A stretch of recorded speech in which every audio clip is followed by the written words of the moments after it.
Use பண்ணுற plastic covers, plastic bottles இது எல்லாமே தண்ணியில் தான் போடுறாங்க. அதனால தண்ணி ரொம்ப மாசுபடுது. அதனால ஃபேக்ட்ரிஸில் இருக்கிற டீசல், குப்பை இதெல்லாம் வந்து தண்ணியில் கலக்கவே கூடாது. அந்த மாரி கலக்கிறதுனால தண்ணி ரொம்ப மாசுபடுது. அந்த மாசுபடுறதுக்கான ப்ராஜெக்ட் தண்ணி மாசுபடுதல் வந்து ஃபேக்ட்ரிஸ்லாம் யூஸ் பண்ணுறாங்க. சில ஊர்லலாம் வந்து தண்ணியை வந்து ஆறு, அதில் தான் ஆறு, நதி அதில் தான் எடுப்பாங்க.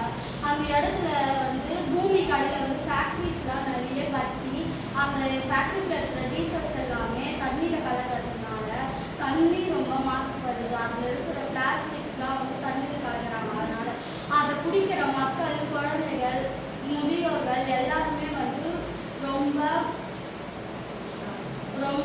பாதிக்கப்படுறாங்க. அதனால வந்து ஃபேக்ட்ரிஸில் இருக்கிற டீசல்ஸ் இதெல்லாம் வந்து ஆறு, நதியிலெல்லாம் வந்து கலக்கக்கூடாது. அதனால மனிதர்களுக்கு ரொம்ப பாதிக்க